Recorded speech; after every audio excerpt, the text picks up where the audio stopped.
I start.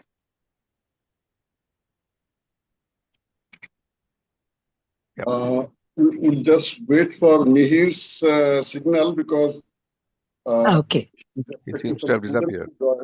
Maybe another 2-3 minutes or something. Of course. Association.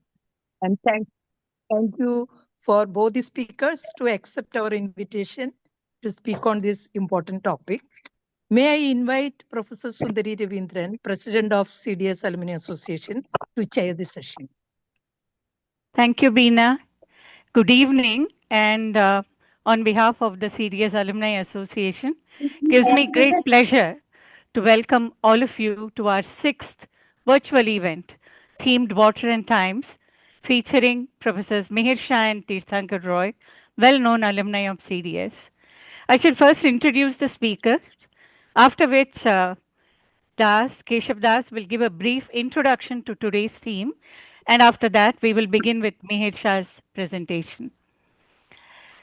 Professor Mihir Shah is one of India's leading scholars, practitioners, and policymakers on water management and rural livelihoods.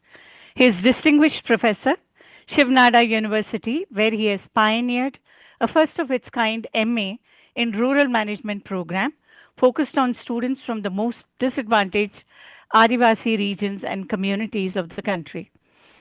From 2009 to 2014, he was member Planning Commission, Government of India, handling the portfolios of water resources, rural development, and Panchayati Raj. From 2019 to 2021, he chaired the Government of India's committee to draft the new national water policy. This is the first ever time that a person from outside government was asked to chair this committee. An economist by training, Mihir wrote a much acclaimed doctoral dissertation at the Center for Development Studies. After teaching for some years at the center, he resigned to explore fresh terrain beyond the ivory towers of conventional academia, which culminated in 1990 in the formation of Samaj Pragati Sahyog, headquartered in a remote Adivasi village of Madhya Pradesh, which is today one of India's largest grassroots initiatives for water and livelihood security. As part of Team SPS, Mihir lived and worked with India's Adivasi communities for over 3 decades in the hinterlands of central India. I would have to say much more to do justice to all his achievements and contributions, but in the interest of time, let me now turn to Tirthankar Roy. Tirthankar Roy is Professor of Economic History at the London School of Economics. He was educated in Santi Niketan and Center for Development Studies, Kerala. He is a professor of economic history at the London School of Economics, where he teaches South Asian and global history. His research explores long-term patterns in Indian capitalism, the relationship between institutions and economic development, and the role of climate and environment in shaping economic change. He is the author of several books, including Monsoon Economies, India's History in a Changing Climate. Over to you, Das, to introduce the theme of this evening, and a very warm welcome to 2 of my contemporaries. I think very glad to have you here today.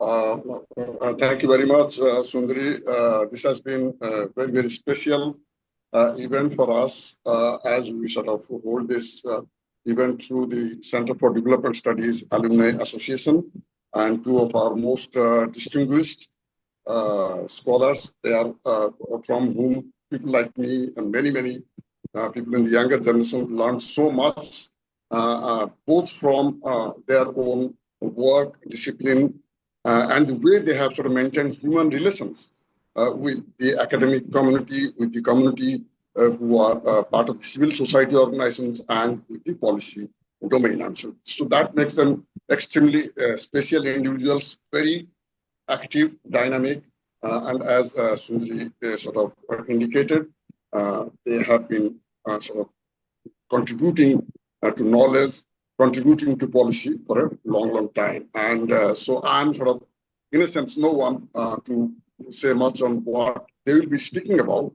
But this theme, water and times, sort of we may expect Mihir with his very, very long experience on ground, so more than 3 decades in central India, and also with his very close interactions with policy.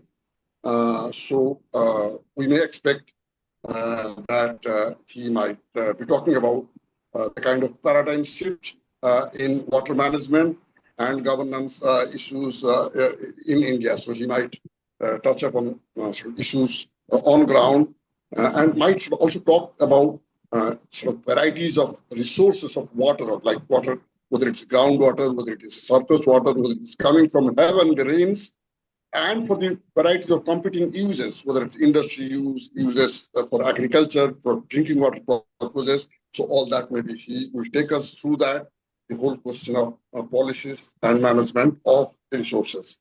And coming to Tirtho, who is basically an economic historian, so his work, and particularly the very recent 2 books, as Sundari mentioned, Monsoon Economies and Water and Development. So this opens up new ground for economic historians to see this resource not as an issue. It is not an environmental history, it's actually economic history. And as I understand, so he would be discussing or explore the role of water in generating economic growth and inequality across spaces. So with that, I sort of really look forward to these 2 stalwarts, and I'm personally feeling extremely happy, privileged that I am there to listen to them. So over to Sundari, please. Thank you. May I now invite you, Mihir, to your talk? Thank you.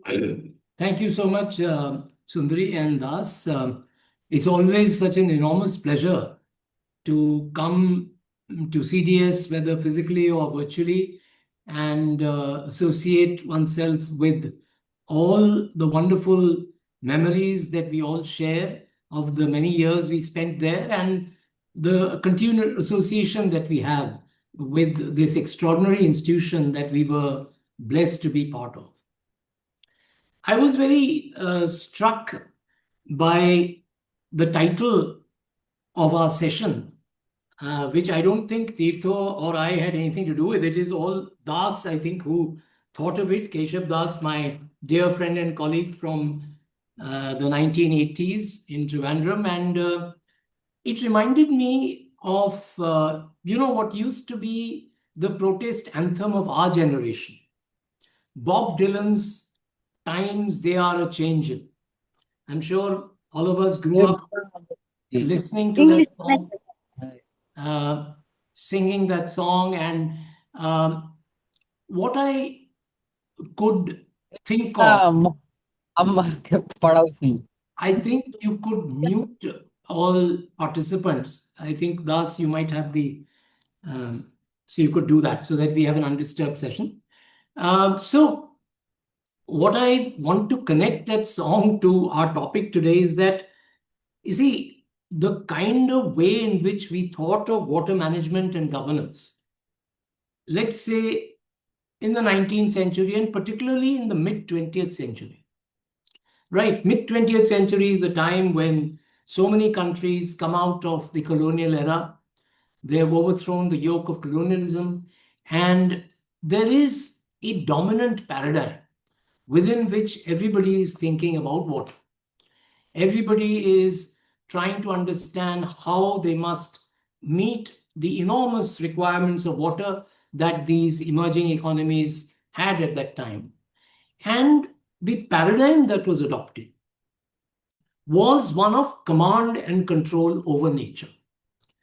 That we have to harness water resources. In fact, there is a favorite line among the engineer community who have dominated the water landscape across the world, especially in the 20th century. 21st century, in many countries, this is changing, but I'll come to India and how this is still not changed. So the line that the engineers always repeat is, we must not allow the water of the rivers to flow wastefully into the sea. Now, this is a very interesting, it's interesting to us, but it used to be something the engineers would feel was very obvious. The politicians agreed with them that every drop of water must be used for human purposes, and therefore we must dam the rivers and we must make sure that this water is reaching the farmers and the consumers, etc., etc. But as I will explain in a few minutes, this is one of the most dangerous statements ever made, if I may say so, from anyone who has an even elementary understanding of the water cycle. After all, the entire generation of India's monsoon cycle depends on the flow of the fresh water of rivers into the sea. And if just extend your imagination to a day when the interlinking of rivers project, which is the ultimate sort of epitome of this philosophy of not allowing water to flow wastefully into the sea, if that were to ever happen, hopefully I'll explain why that is unlikely to happen. But if that were to happen, I will just try and explain in a few brief minutes, that could actually endanger the monsoon cycle over the entire subcontinent. You see, the fact is that fresh water of the rivers, when it flows into the sea, it creates a low salinity layer in the upper reaches of the ocean. And that is the low salinity layer. The fresh water of the river creates the low salinity layer, which give rise to high temperatures, which triggers the low pressure, which finally leads to the triggering of the monsoon cycle over the Indian subcontinent. Now, imagine if you dam all the rivers, you don't let any drop of water flow wastefully into the sea. What would happen is that this low salinity layer would not get created, and the entire monsoon cycle could be in jeopardy, endangering the lives and livelihoods of millions of people across the subcontinent. So this was just an example to give you. There are many other problems with that scheme, of course, huge human displacement, environmental cost, energy cost, etc. Other than the fact that you don't have a situation which the engineers, politicians, even a person like Abdul Kalam, who we would expect to have greater sense than that, he became a very big votary of this scheme, and we had to persuade him that, sir, you're not understanding basics of hydrology and monsoon science, and then he understood. The Supreme Court got into the act.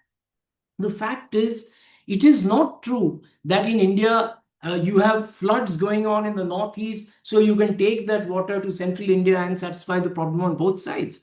You know, when Uma Bharti was the Minister for Water Resources, I actually talked to her. I said, you know, you now have a BJP Chief Minister in Assam. Why don't you ask him that please give your surplus water so that Madhya Pradesh and Maharashtra can meet their water needs? And she was laughing because, you know, it is a fact, as was mentioned earlier, I worked for 3 decades in central India, in one of the most arid regions of the country.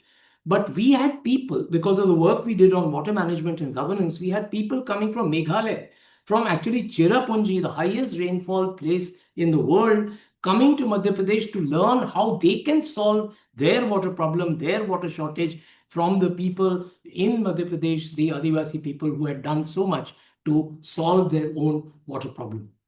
So this was just an illustration to help all of us understand that this command and control over nature, and this is not just about water, it is the entire development paradigm where we don't realize that the economy is just a small subset of the larger ecosystem which governs the planet. And because we forgot that, we today live in the era of the Anthropocene, in human-induced climate change. And this is why it is extremely important for us to give up what my dear friend Margriet Zwartien, who is in Netherlands, one of the world's preeminent scholars on water, she calls it masculinities in water. Because this is the masculine approach to water management, which we urgently need to give up and move towards interventions where we become students of nature, where we understand that we have to weave our interventions into the contours of nature. Without understanding natural cycles, without taking into account the integrity of the water cycle itself, we are going to make very, very severe mistakes in water management. In fact, it has been demonstrated, and I will give you some illustrations, that it is this approach to water management and governance which has actually engendered a water crisis in a country which is extremely abundant in water. Most regions of India get enough precipitation to meet their own water requirements, except a few desert regions, whether in Ladakh or in Western India. We have actually abundant water resources, but we have generated a major crisis of water because of the construction extraction, as I call it, the construction extraction approach towards water, which is building more and more large dams across river systems. And at the same time, after the 1970s, as the Green Revolution came, we have been over extracting groundwater. And that has created its own crisis of water in this country. Now, one of the major reasons why that has happened is that, again, it's about the centralized planning approach that we adopted since independence. What we did was we spoke of one size fits all. We forgot the power of diversity of this country. We forgot that the soil and rock formations are so diverse across the length and breadth of India that you cannot have a one-size-fits-all approach, which is what we have done, whether with large dams or with the over-extraction of groundwater. Now, the amazing feature of the Indian landmass is that we have many, many different types of rock formations. Now, why are rocks important? Why is hydrogeology so important? It is important because the rate of natural recharge is different in different parts of India. When you take the heartland of the Green Revolution, where it all began, whether it's Punjab, Haryana, whether it's the Krishna belt in the south, that is where we had alluvial soil found. Now, in an alluvial soil formation, what happens is when you extract water from the ground, the water quickly recovers its own level because there is high porosity and permeability in those soils. But across more than 60% of India's landmass, what we find are hard rock formations. These are rocks where the rate of groundwater recharge is very low. And what we did in the years of the Green Revolution, in the first decade or so, it was confined to the alluvial regions. But slowly from the 80s, 90s, and in the 21st century, we have extended the extraction of water from very great depths to even those regions of India where there are these hard rock formations. And what that leads to is mining of groundwater. You know how there is coal mining. Coal takes millions of years to accumulate below the ground. This groundwater, and we have estimated in central India, where we worked for so many decades, that water which took 10,000 years to accumulate below the ground, we, through the Green Revolution, extracted that water in just 30 years. And it led to a complete exhaustion of the aquifers and, in fact, drying of so many rivers across India. Why are rivers drying? One of the major reasons is that we have over-extracted groundwater in their catchment areas. This is because, you just imagine, after the monsoon is over, where do these peninsular rivers get their water from? They get their water from the base flows of groundwater. And what we have done through over-extraction of groundwater is that the water, instead of flowing towards the river, is actually flowing from the river towards the aquifer. We have beautiful animation through which we explain this normally. We don't have that much time today, but I would be very happy to explain this further if required. So what's happening is over-extraction of groundwater is not only exhausting groundwater, it is also drying up the rivers which depend on the groundwater for their flows after the monsoon. So what has happened is that we have actually created a scarcity of water even in regions where actually there is no reason for the local water needs to not be met adequately through local watershed management, which is what I devoted my entire life to, trying to find ways in which people will work together to find solutions which are sustainable and equitable, along with an approach which is absolutely essential for a problem like water. And there, to all the public policy wonks in the room, I want to mention, which all of you are aware, that water is the quintessential wicked problem. Now, wicked problems have a particular character. Wicked problems cannot be solved through magic bullet solutions, such as centralized government control or even privatization. Because as you can see, groundwater is an entirely private resource in this country. Privatization cannot be a solution to groundwater. The only solution to a common pool resource like groundwater is multi-stakeholder management and governance of this water, which means that all those who are dependent on a particular aquifer, they come together. They are first informed about the storage and transmission characteristics of that aquifer, which means how much water do you have below your land and how fast is this water traveling below the ground, so that once farmers, in this case, because they are the most important stakeholders of water, they know how much water is available, they can plan their cropping pattern according to their agroecology. And that is the key failure of Indian planning on water, that we have treated water and related areas, the most important one being agriculture, because 80 to 90% of India's water is taken away by irrigation. Unless the two work in tandem, unless we see that when we are planning for, let's say, a drinking water project based on groundwater, we also make sure that that groundwater source is not being over-extracted by rich farmers growing water-intensive crops. Because once that happens, and that has happened consistently for the last several decades, what has happened is the Department of Drinking Water and Sanitation is saying, we have now created a water source and there is safe drinking water supply available in this habitation. But a few years later, if you look at the annual reports of the department, you will find a very interesting table, a very interesting nomenclature they use. They call it slipped back habitations. So what has happened is a habitation, a village which was getting safe drinking water through a hand pump is now no longer getting it because the water that was feeding that hand pump in that aquifer has been taken away by rich farmers who are growing water-intensive crops in a very water-scarce region. So what we need to do is to understand that without changing the cropping pattern in this country in line with your diverse agroecology, we will not be able to solve the problem of water. And this problem comes from the very architecture of the Green Revolution. Sundari, please feel free to stop me when you feel I have crossed the time that you would like to allot to me, because naturally there are a lot of things to say. So please do feel to let me know. Feel free to let me know. Sure. You have about 10 more minutes. Okay, great. I'm sure I'll finish in that time. So what I was saying was, in the Green Revolution, there was an urgent need. You needed to raise food production urgently. What the government of India decided is that we will focus. It was, actually a phrase of the World Bank. It was called betting on the strong.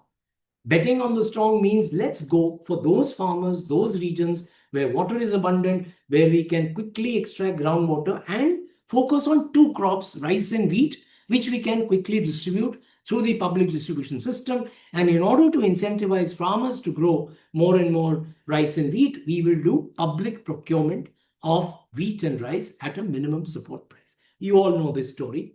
The problem was that because you extended this strategy even to regions where the crop formations were such that they did not permit endless extraction of groundwater, and they soon ran out of water, creating a water problem in those regions, farmers started growing wheat and rice even in water-scarce regions. And that way, as economists, we incentivized the growing of crops which actually created a water crisis. And so this silo-based thinking, not putting water and agriculture together in our planning, has led to this problem. It's not only now a problem from the side of the government. I am actually talking to the farmers' movements. I'm telling them, look, you cannot keep arguing just for higher MSP for wheat and rice. You have to talk of agroecology, of crop diversification. Because if you don't do that, Punjab and Haryana already are in a major crisis of water. And we need to argue as farmers, not only for crop diversification, but for what we call agroecological farming, what the Honorable Prime Minister calls natural farming, which is that we need to reduce the use of chemical inputs in farming. Because what we have done is we have put more and more chemical fertilizers and pesticides. And today, because of the excess of these chemicals in the soil organic carbon in these soils has got threatened. Now, without soil organic carbon being available in the right measure, the capacity of the soil to absorb these inputs itself is endangered. So what happens is farmers have to put more and more chemical inputs in order to get the same level of output. And as you know, and thanks to Donald Trump even more, our fossil fuel-based economy is in a shambles. Input prices, whether of fertilizers or pesticides, are going through the roof. And the farmers are therefore facing a major problem of cost of cultivation. They are going deeper and deeper into debt. And as you know, in the last 30 years, something unprecedented has happened. More than 400,000 farmers have committed suicide. This has never happened before in Indian history. There have been famines, there have been droughts, there have been deaths of farmers, but not at this scale through suicide. So the problem of farmer suicides is also linked to the problem of water and how we have mismanaged the management and governance of water by thinking in these silos, not recognizing that you need essentially a multi-stakeholder and a multidisciplinary approach to water. And what does that mean? You look at any surface or groundwater department in this country, whether in the center or in the states, you will only find civil engineers, largely. In the groundwater departments, you will find a few hydrogeologists, but you will not find any other scientific discipline represented within departments managing water in this country. What do we need? We need people from so many disciplines. As I said, you need agronomists, you need people who will advise you on how to diversify the cropping pattern, people who understand agriculture.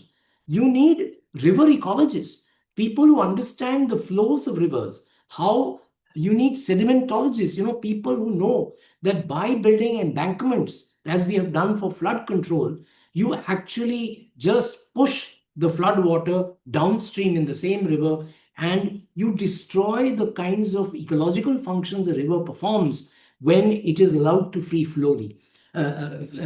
flow freely. So across the world, today people are adopting very radical new approaches. They are called room for the river. Flood management is in a very new paradigm. And all of the points that I'm mentioning are being increasingly adopted by countries across the world. And in India, we need to do this because India is a major economy. It sets an example for all other emerging economies. And so it's extremely important that we change the paradigm of the mid-20th century and move towards this multi-stakeholder, multidisciplinary approach towards water management and governance. What I want to emphasize in conclusion is that it's only when we will change the kind of relationship that we have posited with nature and with society that we can actually hope to solve India's water problem. We do not have a shortage of water in this country in most regions. We have abundant water resources, but if we continue to do a top-down, one-size-fits-all approach, which adopts an attitude of command and control over nature where you can twist and turn rivers as if they were railway lines or roads, you don't involve the primary stakeholders of water in water management, and you continue to be governed by legal frameworks which date as far back as the 19th century. We today follow British common law. We still follow British common law in India, where anyone, the land that they own, they have unlimited access to water below that land. And that is an invitation. It's incentivizing even further the over-extraction of groundwater. So what we had put forward in the new national water policy, the government of India also created a committee under my chairmanship where they wanted us to draft a new legal framework for water. Dr. Himanshu Kulkarni and many other scholars joined in that effort, where we said that the Supreme Court of India has enunciated what it calls the public trust doctrine. So the common pool resources of this country must be held by the state in public trust. And the state, in this case, in the case of water, has to refer to the Gram Panchayats and the Gram Sabha. Till they are empowered to be the primary stakeholders and the primary trustees of water, we will not be able to solve the water problem, which is essentially, as I'm saying, a problem created by the failure of management and governance of water in India. Thank you. Thanks a lot, Mihir. So that was, I think I'm sure everybody will agree, there was a lot of learning for many of us from that talk. Tirtho, now over to you to bring a historic perspective on this issue.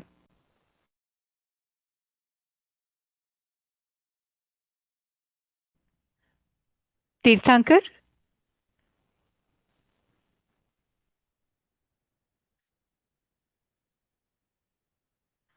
Tirthankar, are you here?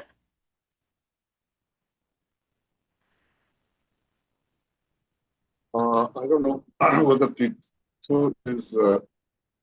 He was there. I know. Like he was there from the beginning. Yeah, he's not on the participant list at the moment. Yeah. Maybe somebody can give him a call on WhatsApp.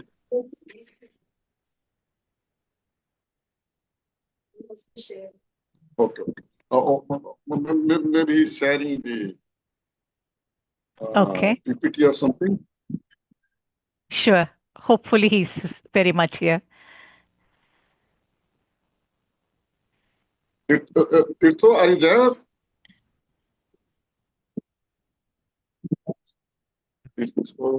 He's not currently in the participant list. Sorry? He's not currently on the participant list.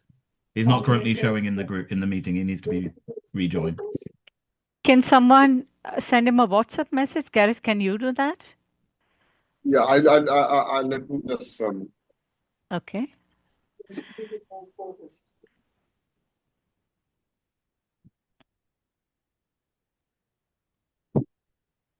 There is a question that's come in for Mihir, so maybe we can start Gareth, with a little yeah. No, just a moment. I think he has sent a message to me saying that my internet connection snapped. If I cannot join soon, please start with Mihir. Yeah, I mean, I think I can take questions if somebody. Yes. Yeah, Mihir, I'm happy for all. Keshav, if you Yeah, can- Mihir, there are two questions. One Yes, please. Yeah. is about, can you explain more about slippages? Is this only a technical term?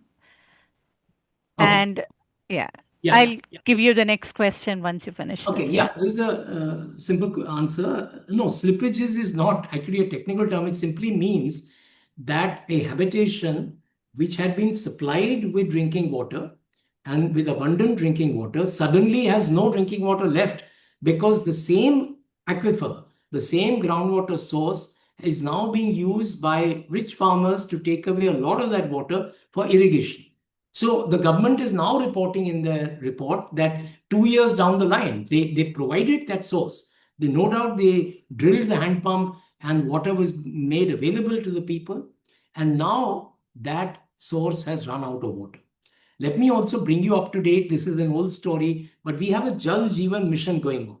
The most ambitious program ever undertaken by any government, I would say in human history, anywhere in the world, is the Jal Jeevan mission. It is the Honorable Prime Minister's pet project. And I can tell you with some personal knowledge of the matter that the Honorable Prime Minister is furious with the way this program was implemented by his officers across the country. It has become a complete hotbed of corruption. What has happened is exactly what people like Dr. Himanshu Kulkarni had warned the government. You see, he and I were actually involved in drafting what went into the guidelines of this program. And we had said that you must protect your sources and your resources. If you do not do that, if you do not involve the local communities, especially under the leadership of women, what has happened in the past, ever since the Rajiv Gandhi mission, this I'm talking of 1980s, more than 40 years have gone by since India has been trying to solve its very elementary problem of drinking water. The same problem has happened because we did not protect the source. We did not involve local communities in the management and governance of this water. all success that has been attained in India in providing drinking water to people safely in their villages is when the primary stakeholders have come together to manage the system through which we give the drinking water. I must give you some good news though, because we keep criticizing the government. I just had a meeting recently with the Secretary of Drinking Water, newly appointed, and he said that now the government has given me complete sanction to act firstly against those who indulge in corruption, but also to change this approach. This approach, which was essentially about tanks and pipes. You see, the problem with governments is that it believes in construction and extraction, but doesn't believe in management and governance. And what we did in the JJM is exactly what we had warned them against. You created a lot of water tanks, you created a lot of pipelines, you in fact set up a lot of taps, but there was no water in them. And they have said that they are going to adopt exactly the approach that we have recommended. Well, fingers crossed, let's hope that happens. But so far, this has been a humongous failure, the Jal Jeevan mission of the government of India. Thank you, Mihir. And Tirtho is back. Oh. Tirtho, welcome back. And we'll take up the other questions at the end of Tirtho's talk, both questions to both speakers. Over to you, Tirtho.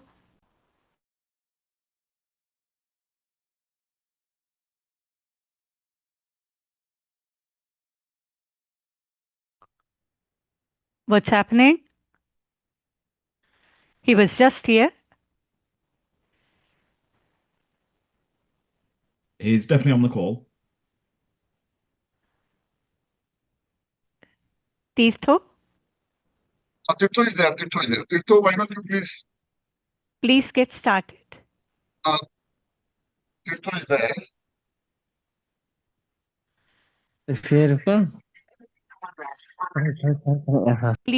Please mute yourselves, everyone. Will you message Tirtho Das? Yeah, I have message. Yeah. Tirtho, if you can start. Oh, okay. Yeah. Sorry, my internet connection snapped just at a very critical time, but I think I'm back now. Let me just get my slides. Now, to start with, hang on. Well, I wanted to say that how happy I am that you invited me to this talk. I mean, it's a huge pleasure to be associated with the CDS Alumni Association, and a particular message for those who have graduated recently. I mean, we graduated a long time back, but those who have done it recently will feel the deep affection we have for CDS. We still carry it after many years, and that should inspire you. It's also a very special privilege to be sharing a platform with Mihir. With that introduction, let me now download my slides, because this is, hang on.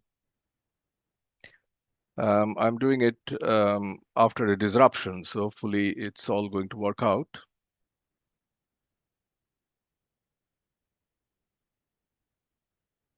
Oh.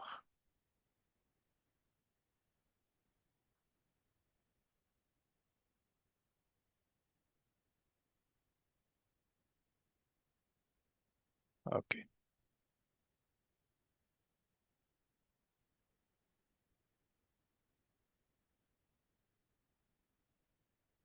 Yes, I got it now.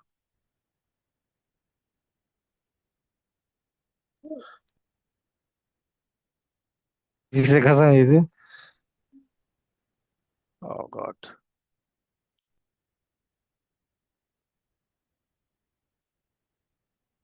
Okay, I'm back now, and hopefully I can share my screen.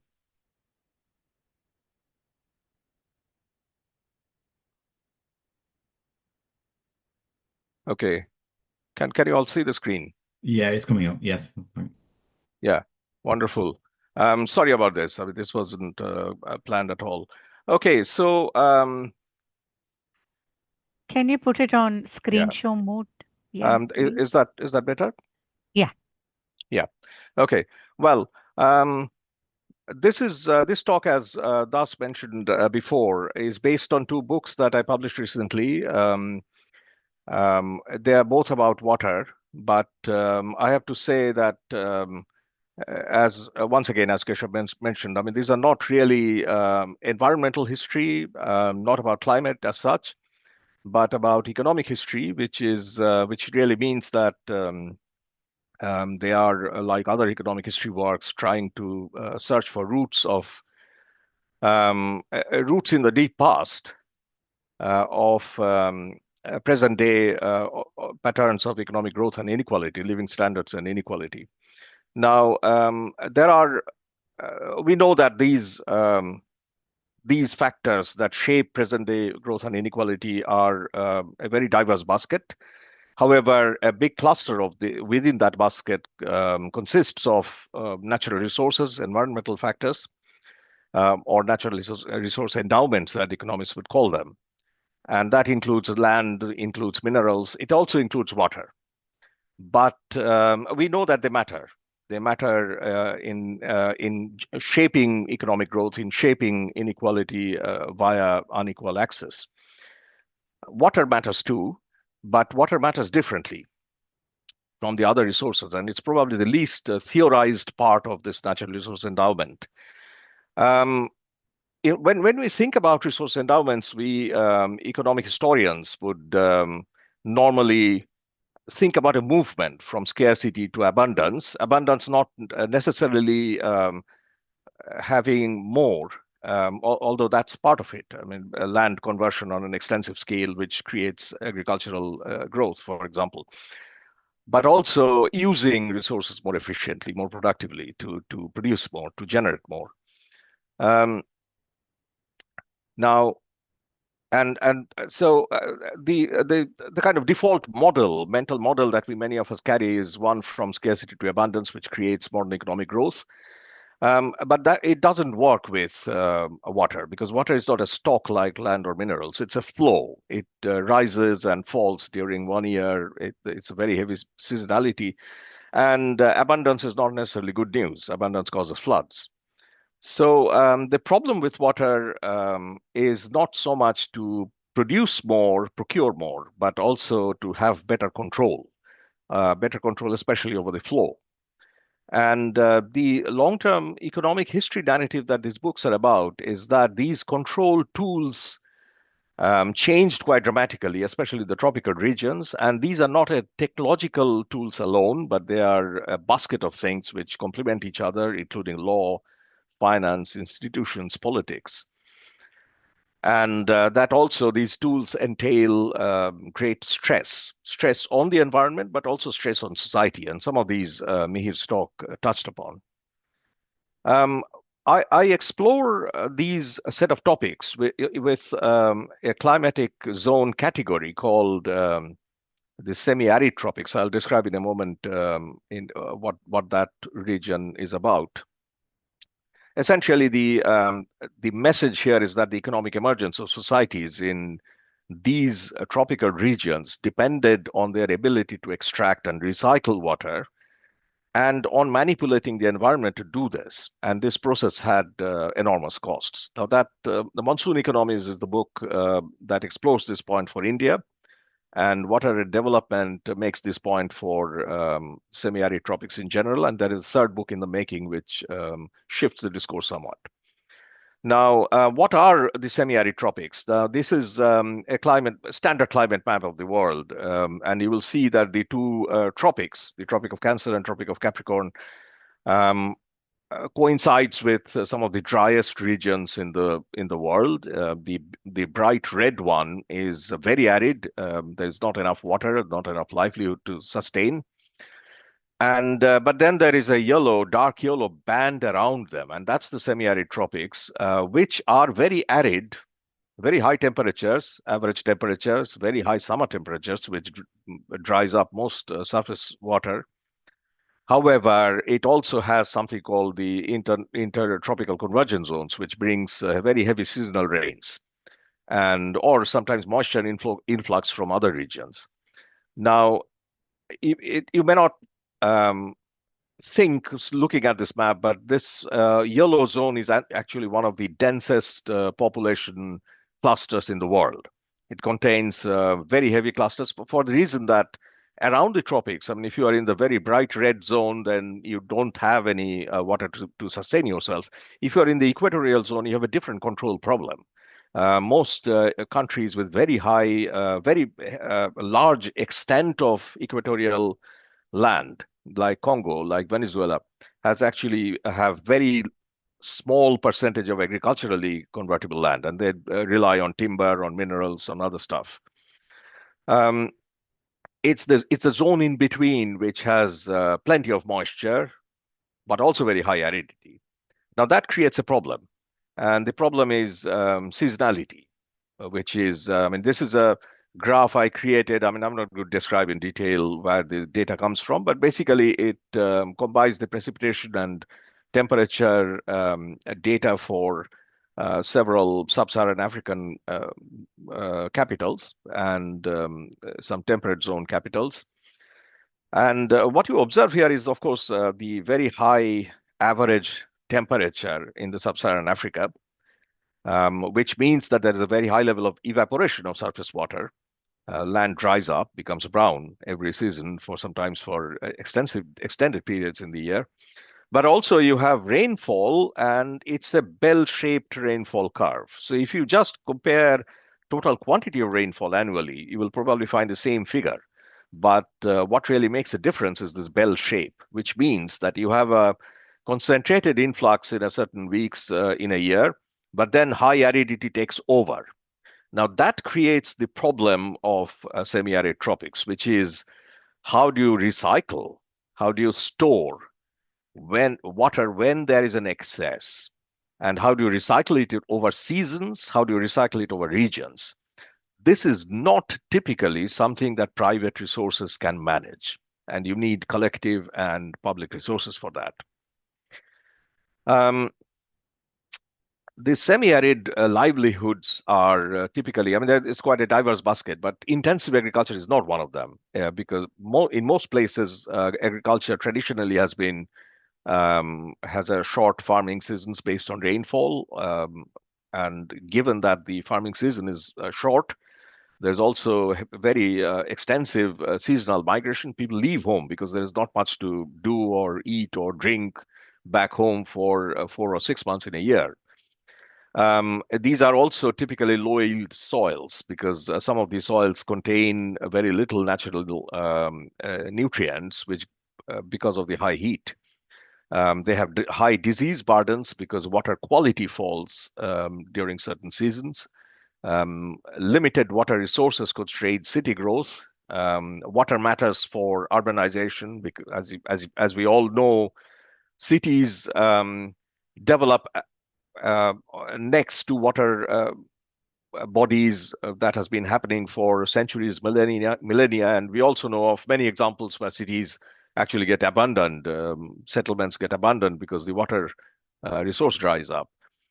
And also frequent droughts because the intertropical convergence zone is not a predictable pattern. It doesn't produce the same amount of rainfall over the same region every year.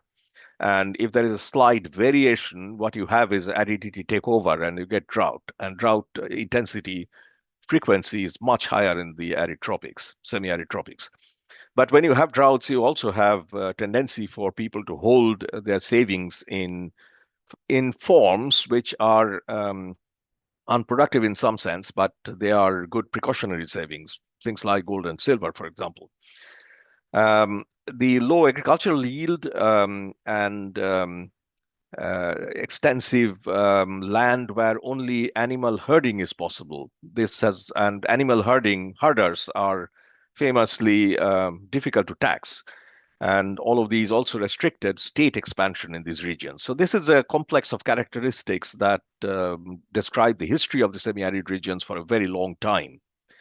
And the problem of water has always been recognized by the people, the settlers who lived in these regions. And archaeologists will tell you that there's been solutions, responses that have been tried for a very, very long time. Things like the projects shown in this picture, which are about storage and recycling, but also things which you don't see nowadays, like extensive migration, seasonal migration, circulation. There's a literature in both sub-Saharan Africa and in India which connects subsistence crisis with voluntary trading off of freedom, leading to slavery or caste. And virtual water trade, of which a very good example is the trans-Saharan trade in the past, which was very systematically trading goods between goods which embody different levels of moisture. But what we observe from the archaeological evidence is that these were very effective, but very effective locally. We don't really, I mean, they also imposed quite strict limits on how large settlements could grow and how sustainable these were. They were very much dependent on natural moisture influx. Now that changed from the 19th century, first with canals and then with the multipurpose dam idea, and along with that, deep drilling for water. The expanded water infrastructure through dams and drilling changed this scenario quite substantially. But this is, as I said, I mean, these are projects which cannot be done with private resources entirely. So you need a completely different institutional and political bureaucratic system for that. And what you also observe at the same time is expanded state capacity, something that happened after many countries in the tropics moved from a colonial state, which were typically very small, towards developmental ones. You can observe capitalism much more prominently, where it's a question of groundwater extraction. But at the same time, there were other political movements and many grassroots movements. You see them worldwide, but water justice and equity came up very significantly in, for example, the early struggles that B.R. Ambedkar led.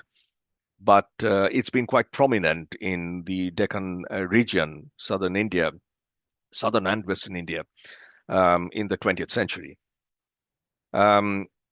River water treaties are a very big modern kind of movement. It really started from the colonial times because some of the empires controlled much larger regions than before and after. So they could, when they thought about water, the imperial states could actually think about river basins, because that was politically feasible.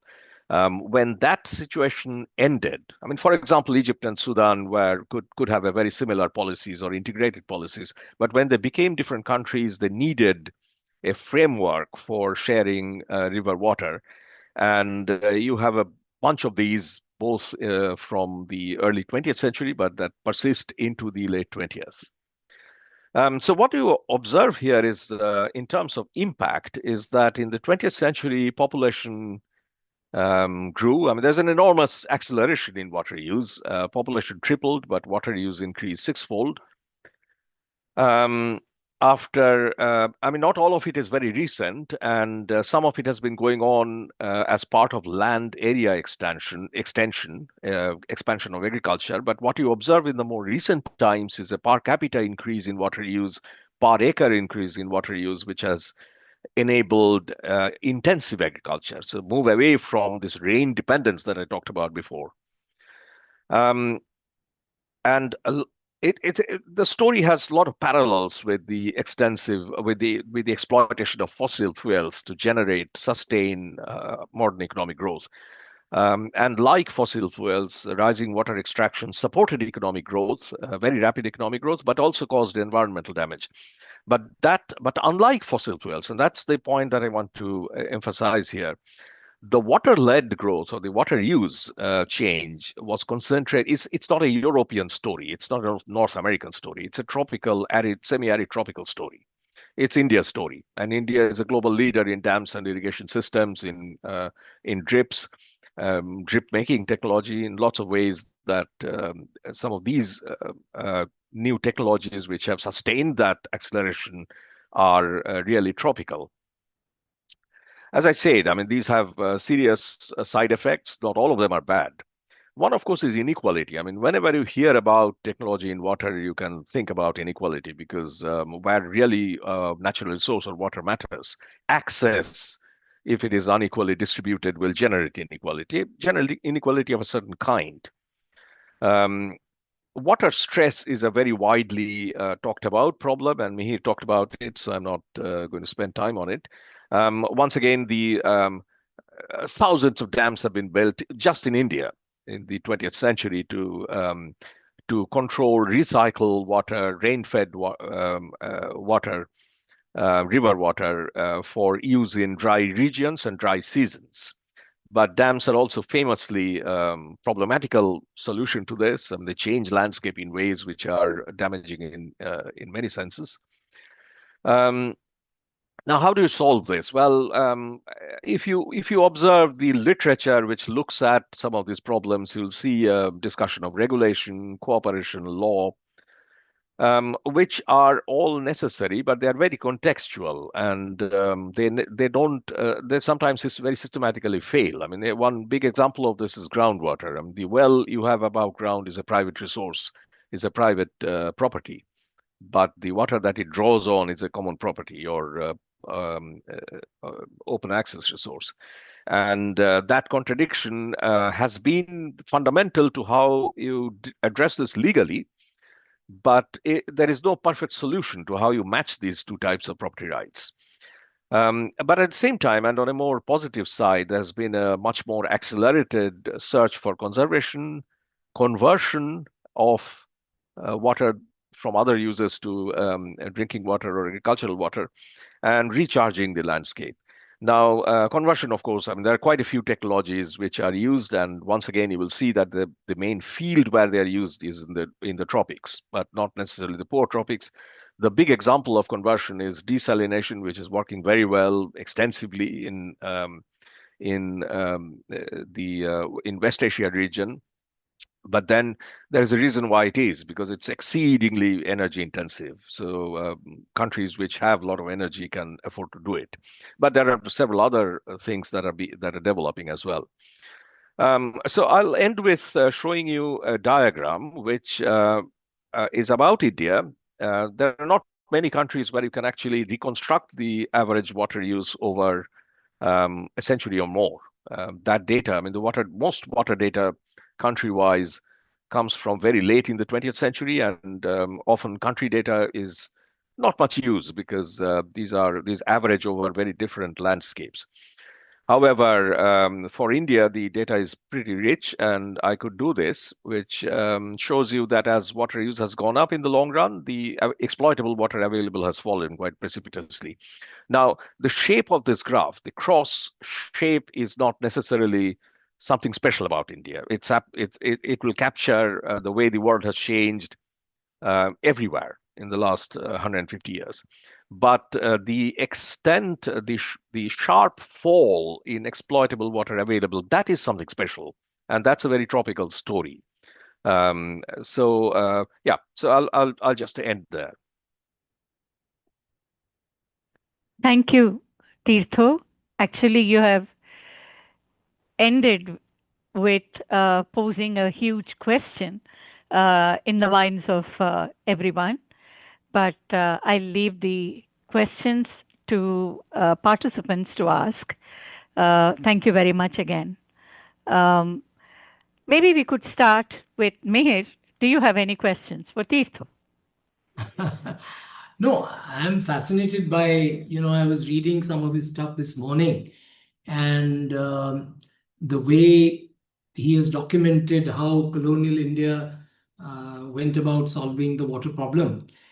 My question or observation is essentially the same as I mentioned in my talk, that what was very relevant in one way, in one paradigm of thinking, maybe in the 19th or 20th century, today, my sense is that, see, we have this huge infrastructure which already exists, right?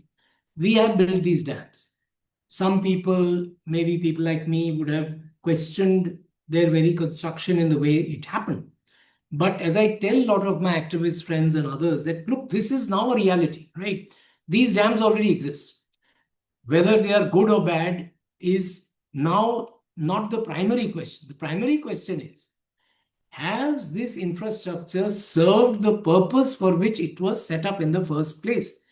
have the farmers, and I'll tell you, rather than my saying so, I always like to quote the Honorable Chief Minister of Maharashtra, Devendra Fadnavis, who, when he was first time Chief Minister of Maharashtra in the Maharashtra Assembly, he said this, that Maharashtra has the largest number of big dams in the country, but we have half the national average of irrigation. So this is where we have failed. What I keep saying, management and governance. The water exists. Trillions of liters of water today is stored in these large infrastructure projects, but it is not reaching the farmers for whom it was meant. You have displaced millions of people, Adivasis, forest land. You have had so many, cost overruns. It's a nightmare. When I was in the planning commission, we calculated the, at times 1,000% cost overrun. I don't even know what, how many zeros that leads to. But after all that, we have still not managed to take the water to the farmer's field. And when the Honorable Prime Minister assumed power in 2014, he correctly identified the problem as har khet ko pani. So you need to get every farmer to be having access to that water. But I'm afraid very little progress has been made in that direction. Many states have pioneered this approach. Andhra Pradesh is one. Madhya Pradesh, when I was member planning commission and Shivraj Chauhan was the chief minister, we worked together and we got a lot of that water to the farmers' fields. But the only way, therefore, I call it democratization of water. Till you do democratization of water, till you involve farmers in water user associations, when they manage and they price the water, Tirtho would agree that without pricing of water, but pricing has to be done in a democratic fashion, in a participatory fashion. If a farmer knows that I'm going to get the water in my field, all farmers are prepared to pay for the water. It's a myth that people only want freebies. It's a total myth. All the work I have done on water has always had what we call a service fee. It's not really a price in the neoclassical sense, but it's a service fee. So I think, Tirtho, you would agree that infrastructure setting up was one step, but the utilization of the benefits from that infrastructure requires many other steps which still remain to be taken. Thank you, Mihir. Tirtho, do you want to respond or shall we take questions? You can take questions, but yeah, well, thank you for that. I mean, I think I completely agree with that. I mean, I think the one part of it is, of course, one part of this big story, the movement over 100 years towards getting more per head or per acre is, of course, how you manage the supply side, but the other is distributional side, and that I have not talked about that because there are other people better qualified to talk about it. I mean, political ecology is largely about distribution. I think, I mean, these two sides need to come together for economic history.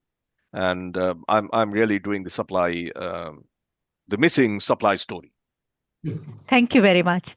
There are a number of questions for Mihir on the chat, but are there questions for Tirtho while what he said is fresh in your minds to the audience? Any of you who wants, please raise your hands. I believe the question by Musharraf was for Titu. Where is it? There's also a hand raised, Manjil. Yes. Yeah. Thank you, Garrett, for Musharraf. Hello, sir. Yeah. My Yes. question is Yes. for Tirthankar, sir. Mhm. As we know, our economic structure based on capitalism, not completely, but in some amount. So, our reason in this time after LPG, we know 1992 reform. So, there were 50% populations were illiterate. So, in this time, how we balance inequality in economy, and also how we focus on per capita income of these citizens. These questions from myself.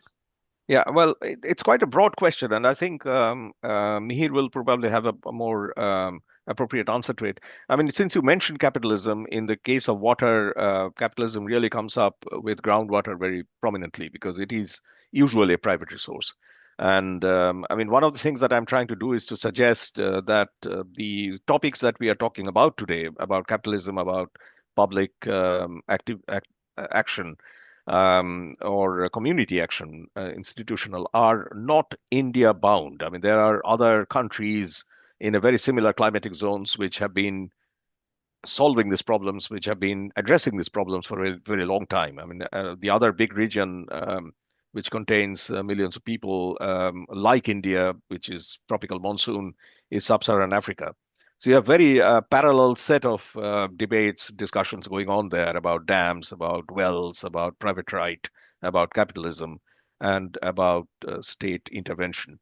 I mean, your broader question about poverty is something that I'm not competent to answer. Thank you. So now I'll go through the questions in the chats. The first one is about how are the states and centers addressing the water distribution, with reference to urban areas where data centers are known water guzzlers. So, how is the competing, demands from various sources being managed is one question. Yes. No, this is an extremely urgent emerging problem for India.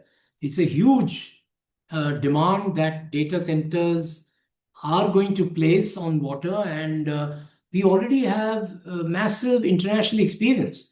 In fact, massive international pushback. Actually, Sunil Mani, who's also a CDS alumni, and I have started our work on this question, and we wrote a small article in the Business Standard where actually we found that countries across the world, Brazil, Britain, Chile, Ireland, Malaysia, Mexico, Netherlands, Singapore, South Africa, Spain, not to mention the United States, there are huge responses coming from local communities who are living near these data centers. Data centers have taken away their water supply and their energy supply. These are highly water and energy intensive units being set up. So we have a very, very serious problem on hand. And what I always try to suggest that, look, let's not be naysayers. I'm not going to say no more data centers, etc. But let's do sustainable data centers. So data centers which are going to engage in water recycling are going to become more and more self-sufficient in their use of water.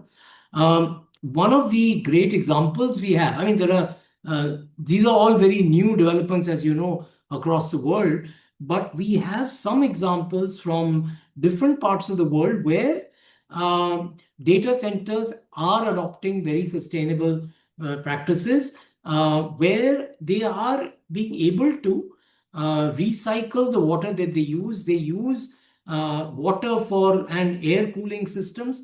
A very good example is in Helsinki.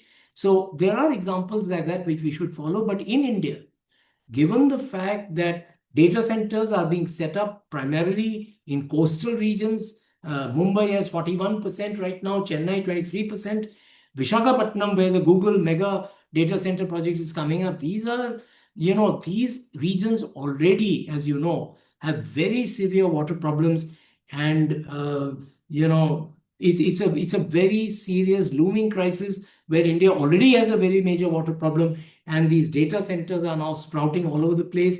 Government has a data center policy coming up, and they are encouraging these investments. But we are warning the government, if you don't look at the water and energy side, you could be inviting a complete human, ecological, and economic disaster. Thank you, Mihir. Here's a question to Tirtho.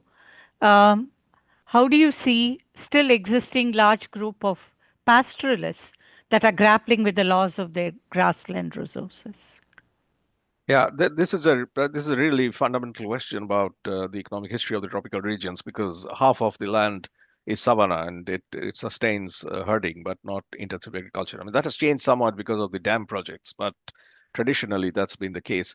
And very interestingly, there's a chapter on pastoralism in water and development, but one of the things that it starts with is this very curious finding that the reconstructed land use reconstructed over 250 years, and there's major projects going on which do this. suggest that the percentage of land that is devoted to animal herding, livestock rearing, hasn't actually changed at all in the last 150 to 200 years. But on the other side, you have this enormous literature, starting from World Bank to everybody, who says that pastoralists are disappearing, their livelihoods are under stress. You have many examples from Punjab in the 19th century to Tamil Nadu in the 20th, where pastoralist groups have been cornered, or they left their business, they took up other jobs.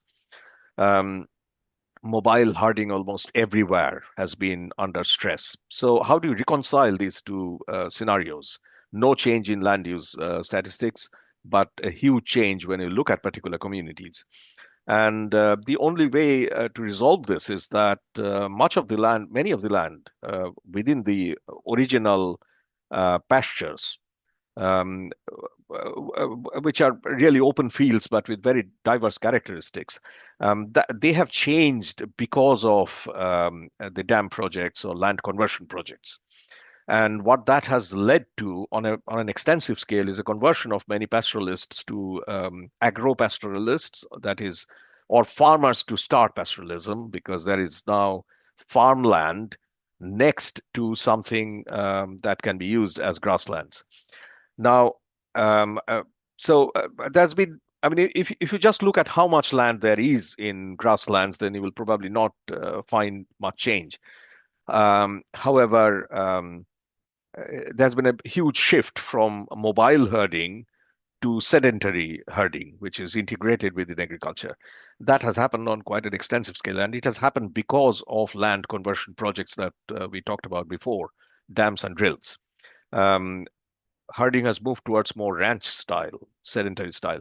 Now, this is a massively contested and destructive project, primarily because some of the new land that emerged do not have traditional conventional property rights. So there is often, you hear from, especially from West Africa, of long-standing and quite fierce battles between traditional pastoralists and farmers over who will control that land. But that's a separate story. The story about land conversion probably stands in many parts of the world, including India. Thank you, Tirtho. A very interesting question to Mihir. From a person from Assam. She says, as a woman from Assam, more than water is called life, water is now fear, water is now waiting, and water also means labor for me. I want to understand, how has the meaning of water changed for women over generations? I think this is for both of you, in fact. Also, can we now see floods not just as a natural disaster that comes and goes, but as a permanent climate and political injustice that people live with every year? Right. No, this is a fascinating question. It touches the heart of what the common person is experiencing, the Aam Aadmi is going through. And, most of all, because water is a deeply gendered resource like any other, and women bear the brunt of all the issues related to water. So I would say that, as exactly rightly said, actually floods, to call them natural disasters would be a terrible mistake. And I've written extensively on this subject that flooding has become much more intense ever since we adopted our command and control approach towards nature, when we did not allow natural processes to take their course. The room for the river approach is trying to correct that. Because a lot of floods happen because of the kind of water we release from dams, large dam structures, which are meant to control river water. But once the water level rises, you suddenly release the water from the dam, and so many people downstream get flooded. It also happens because you are understanding the problem of floods again in a purely narrowly engineering manner. And Northeast in particular, there was a World Bank report a few years ago, and I'd written a strong critique of that, where the World Bank said that, look, we have problems with displacement all over India, so let's go to the Northeast, where there are much fewer people living, and there are many dam sites hydropower sites which we can exploit in the Northeast. And now, in the recent context of the whole Indus River Treaty issue and with China making these huge constructions of dams in the Himalayas, there is almost like a competitive destruction of the Himalayas that is taking place. All of the Himalayan, countries are now trying to compete with each other, in a sense, to destroy the Himalayas. I mean, you look at the kind of construction, these are, geologically speaking, the Himalayas are a very young formation. They are very young mountains, and they are therefore very fragile. And any construction activity, let alone dams or roads, they are now precipitating huge landslides, huge floods across the Himalayan region.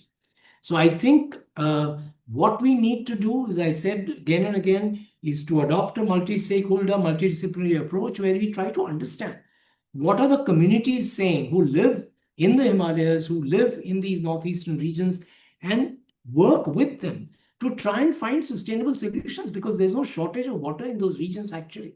There is no natural shortage. It's all engineered. These shortages and these floods are all part of our wrong approach towards water management and governance in these regions. And the women absolutely bear. That's why water is fear, because what we can only do is to fear what the next crisis will bring.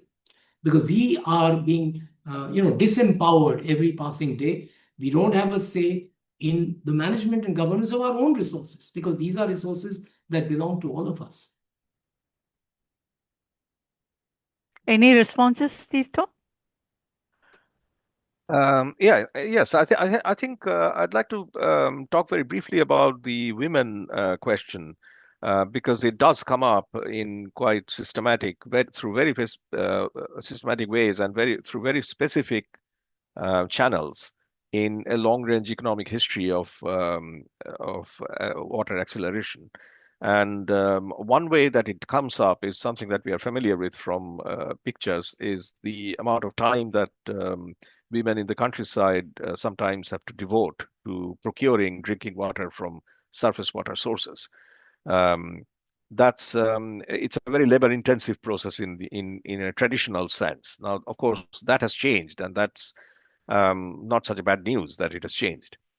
But the other thing that you see over the long run is a slightly indirect kind of effect of water technology, which is the fact that the traditional way of dealing with seasonality. I mean, I talked about it very briefly. Is migration, so especially circulatory migration, where people leave for a certain season, leave home, and then come back when there is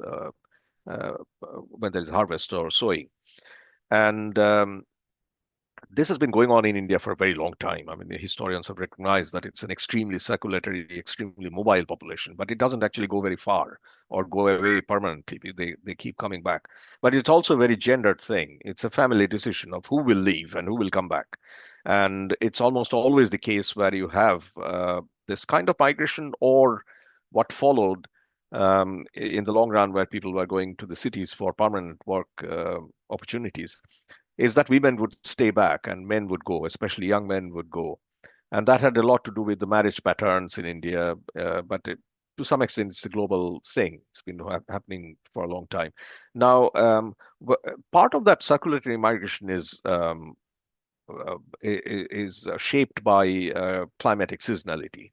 And I think in my narrative, the gender effect is tied to these kind of migrations. It's an indirect effect, but there are other ways that women come into the story, but that's more specific, more contextual. There are questions of a different genre. It's about what is the status of water when used beyond formal agriculture, like in industries, construction, packaged drinking water. Can it be treated like mineral commodity? I've combined a couple of questions. Right. You see, this is the issue that when we come to industrial water use, now, because there is exactly where the question is going, you are making this water available for free for industry and that promotes misuse of water. What we need to encourage, and that's what I've been trying to argue, and to some extent, at least the leading captains of Indian industry, the Tatas, ITC, there are many industrial houses which are moving in that direction, that they must reuse and recycle their water. We don't want you to go to zero liquid discharge, but we definitely want you to reduce your water footprint. India's industrial water footprint is among the highest in the world. And this is leading to conflict where, dams which have been built for farmers in Maharashtra. Nashik is a classic case story where so many industries are coming up and they are taking away the water which was meant for farmers. And this is creating major conflicts and major crises for industry also, because people are not using the state-of-the-art technology. As an economist, what I have shown to them is that the rate of return on these investments will more than pay. Once the kind of water savings that you will have, they will more than pay for the kind of cost you're having to bear for water, because even if it's free, it has to be transported. There are many costs associated with the water that they use. So we definitely need to have a very rigorous framework where industry is strongly encouraged to reduce their industrial water footprint, without which we will continue to aggravate India's water problem. Another very different question is how can price or prices, in a broad sense, say from Passanetti's re-switching from capital controversy, in a general equilibrium framework, be of help to the concerns raised? Some great economist has asked this question.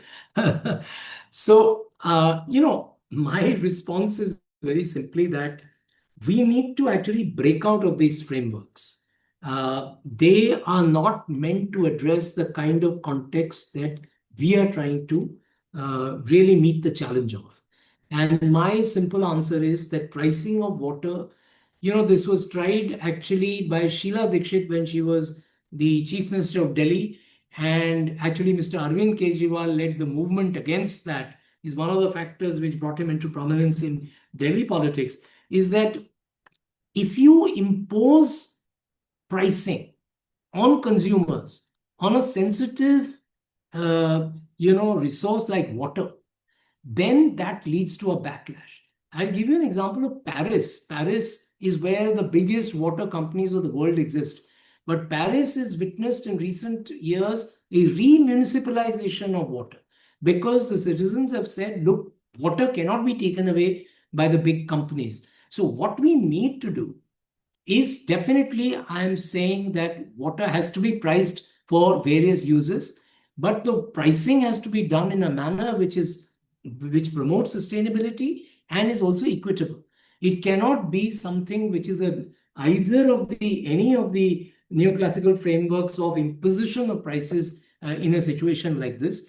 And in the projects that I have, my organization and partner organizations have led, we have always believed in a participatory approach at price discovery. So women themselves arrive at the kind of price that they must set for water, which everybody is able to pay. There are at times differential pricing depending on the resource capability of each family. And if it is done in this manner, then definitely there is a future to pricing of water. Otherwise, it creates a backlash against the corporatization of what is really a common pool resource, and that will never work. And it has actually not worked, in different parts of the world, including India. Thank you. And I think this may be the last question. I'm combining a couple of things. These are about projects currently ongoing or proposed. So one is asking your view on the Gujarat Kalpasar project. And the second is about the river linking initiative that the government wants to implement, contrary to local communities' verdict, especially Ken Betwa. Yeah, I'll do the last question first, because I touched upon the interlink of rivers earlier also. I think it is, one of the most disastrous mistakes that India would make if it went ahead with the interlink of rivers project. I explained its impact on the monsoon cycle. you cannot imagine the kind of economic cost, the energy cost, the ecological cost, and the human cost of displacement that it would cause. And that's why there is a pushback from local communities. It's not just local communities. I'll tell you, no two state governments have found it easy to agree on any of the interlinking of rivers proposed.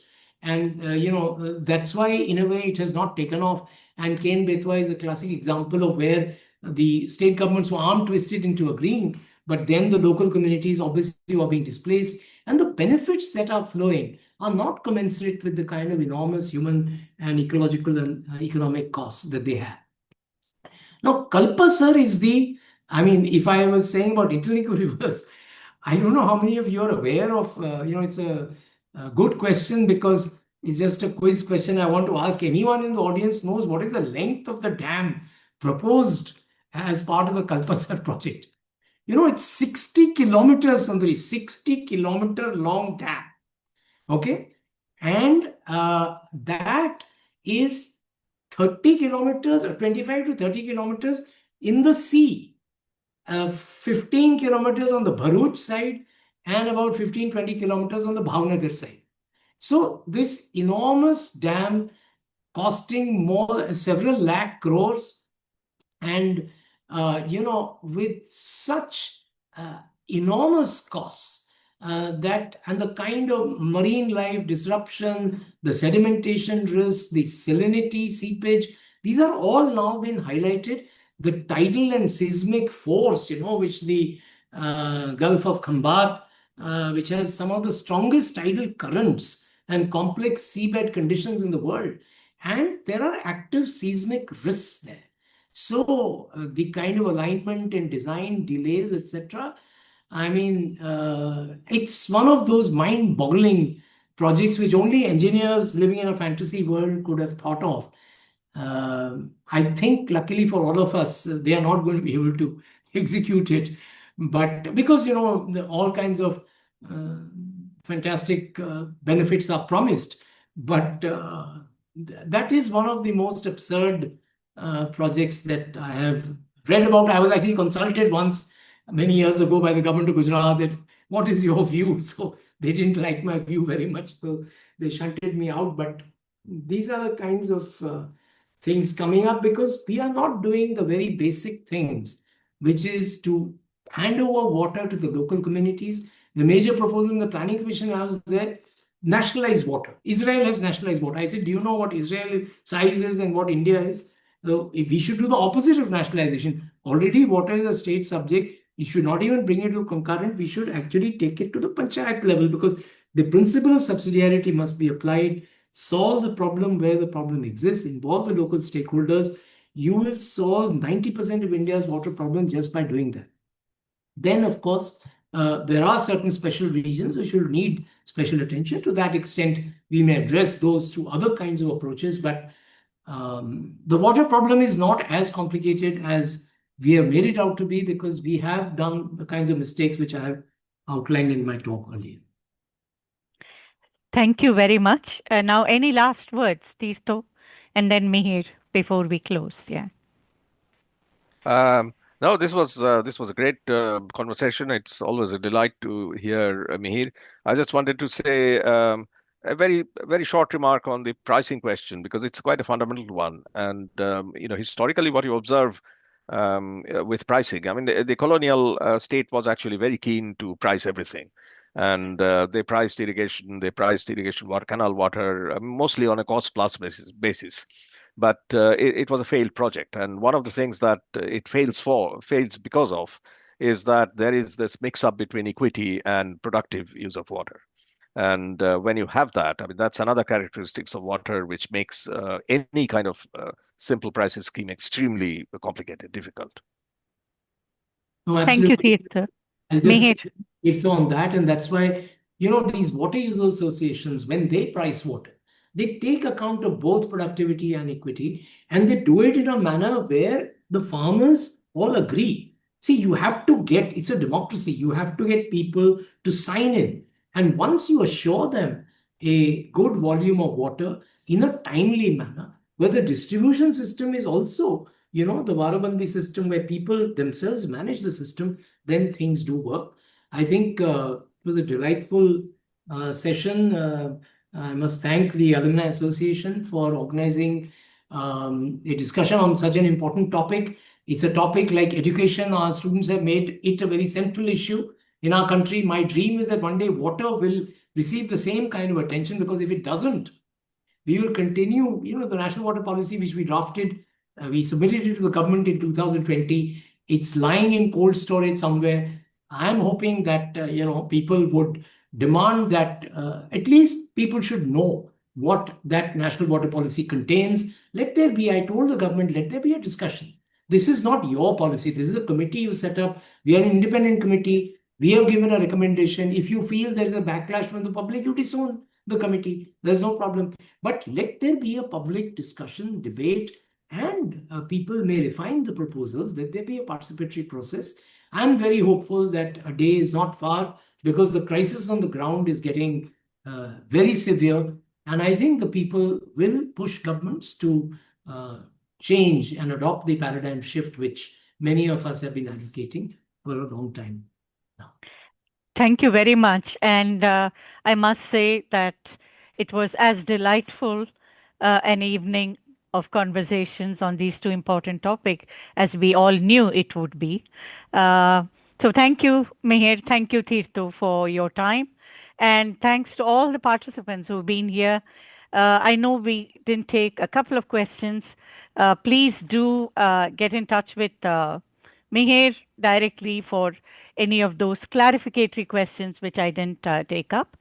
And before I close, I just want to announce that there is the alumni meet is coming up later this year, 25th and 26th of September. So we extend a warm invitation to every one of you. Please be there. And there is also a conference as part of that. And so I'm sure you'll enjoy that. And if you're not yet a CDSAA member, please go to the website and join. Thank you very much. Any last words, Das? Thank you. Thank you. Thank you, everyone. It has been such a pleasure. So the meeting and also listening to both Tirthu and Mihir. So it also, for many of us, it's a kind of a meeting in the backyard of, maybe as many years back, we used to meet in Sundari's house, for instance, or several places. So we have sort of still maintained very close personal relations. And I think that also helps, as Mihir has been sort of emphasizing, it's kind of a democratizing access to knowledge and sort of agreeing to disagree, for instance, and to share sort of alternate views on very critical issues. I think that we have sort of done very well. And many thanks for many sort of people who attended and asked a large number of questions. So we are very happy about that. So just want to thank both Mihir and Tirthu. They're just like my own brothers. And of course to the president, Sundari Ravindran. She has coordinated this event very well. And especially to Emmanuel from CDS, who sort of helped set up this meeting. Gareth in particular, who sort of also has helped us, and Veena, and all the members of the executive committee of the CDS Alumni Association, and everybody else. Have a lovely evening, have a great Sunday, and we may meet again sometime. Thank you very much. Thank you. Sure.